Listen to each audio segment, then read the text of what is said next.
Fala galera, tudo bem com vocês? A aula de hoje é continuação de genética, a gente está chegando próximo ao final e o assunto abordado no dia será herança sexual. Como o nome sugere, a herança sexual está relacionada à determinação sexual, ou seja, aos cromossomos sexuais. Olha, um homem ele é XY e uma mulher é XX. Percebe que na natureza, de forma normal, digamos assim, os indivíduos vão apresentar dois cromossomos sexuais. Por que eu coloquei entre aspas? Porque existem pessoas que apresentam alterações cromossômicas, as chamadas síndromes cromossômicas numéricas, em que eu posso ter cromossomos sexuais a mais ou a menos. Mas no geral será homem XY e mulher XX.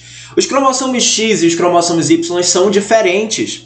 O cromossomo X ele é mais longo e o cromossomo Y é menor. Inclusive o cromossomo Y a gente acredita que no futuro ele venha a desaparecer. Mas isso não é o tópico do dia. O tópico do dia é tu perceber o seguinte.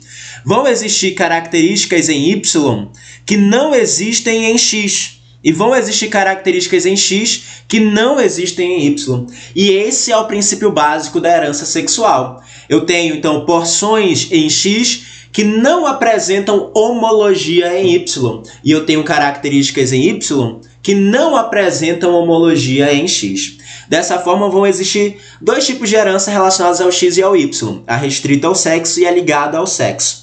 E eu tenho também aquelas influenciadas pelos hormônios que marcam o desenvolvimento do homem e da mulher. No caso do homem, a testosterona, e no caso da mulher, estrógeno e progesterona. Mas bora primeiro falar daquelas que estão localizadas no X e no Y e, portanto, nos cromossomos sexuais.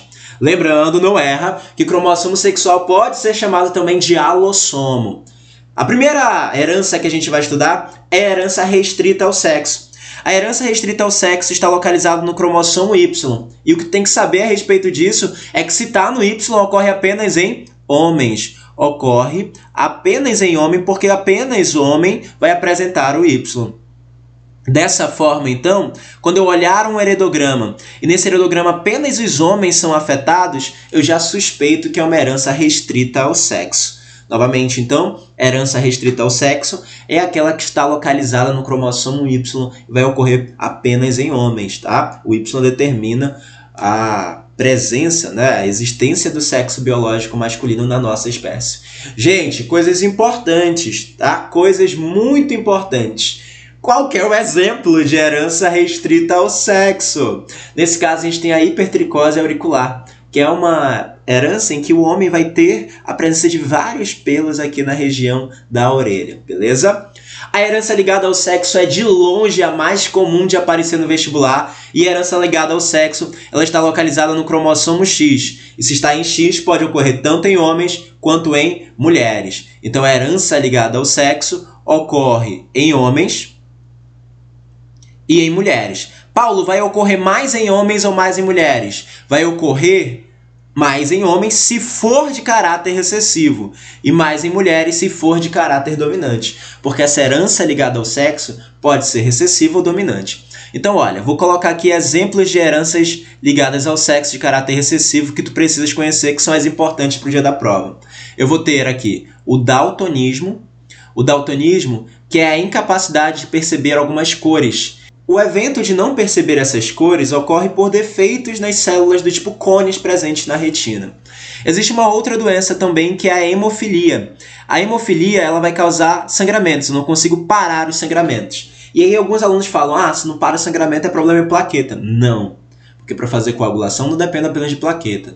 Depende de vitamina K, depende de cálcio e depende também da formação de fibrina. E é o que acontece na hemofilia. Eu tenho uma deficiência no fator 8 da coagulação.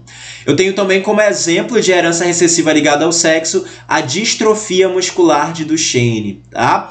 Então são essas que a gente precisa saber. Ok, na prática, como que eu represento esses genótipos? Eu vou ter o X ligado ao alelo desão, no caso do daltonismo. O desão representa a normalidade. Isso porque o daltonismo é uma herança recessiva. Então, o XDzinho vai representar o daltonismo. Dessa forma, eu vou ter algumas representações para as mulheres. Quais são elas? A mulher vai poder ser XDzão, XDzão. Nesse caso, essa mulher ela é normal. A mulher poderá também ser XDzão, XDzinho. E nesse caso, ela será normal. Mas ela pode passar aos seus filhos esse alelo XDzinho. E, portanto, a gente fala que ela é normal, porém portadora. Se aparecer esse termo, tu já vai saber que ela é portadora do alelo, porém normal, né? Ela é heterozigota, portanto. E aqui eu tenho um XDzinho, que é a mulher daltônica. Por outro lado, nos homens vão existir apenas duas possibilidades, porque o homem é XY. Ele então vai ter um alelo Dzão, XDzão Y, sendo um homem, portanto, normal. E ele pode ser XDzinho Y, e nesse caso ele vai ser um homem daltônico. Gente, olha só o que eu preciso observar. Qual que é a chance de ter uma mulher normal? A chance aqui, olha, são 2 em 3, ou seja, 66,6% de ter normalidade. E de ser daltônica, 33,3%.